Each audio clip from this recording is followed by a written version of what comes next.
don't know how powerful your voice is. They don't want to hear another legislator. They don't want to hear somebody else that's advocated. Sometimes they just want to hear that personal story.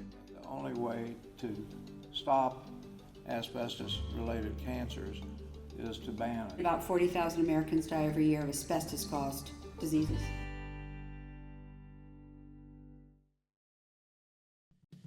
Do we have any questions for our speakers?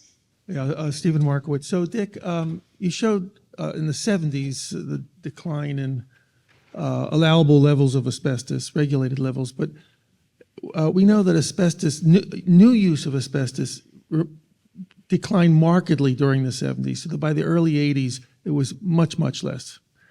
To what extent did regulation versus litigation produce that decline?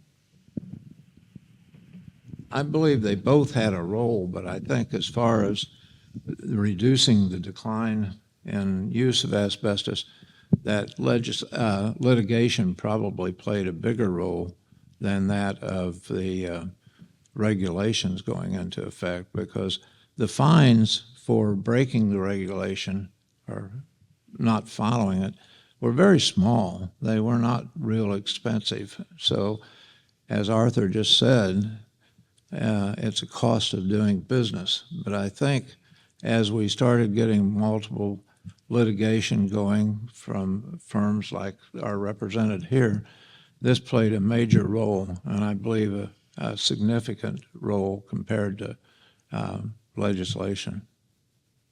That's my opinion. Stephen, in the Clarence Burrell case, when we go to Washington, is really significant to take the data from 1973 and look at all this failure to warn and liability and responsibility. And that really, the industry felt the pain. And we're using Clarence Burrell's playbook now in Congress to put pressure on companies. And I think we're seeing success, although slow, greatly diminished. Any other questions? Okay, I think we're ready to move on to session 2.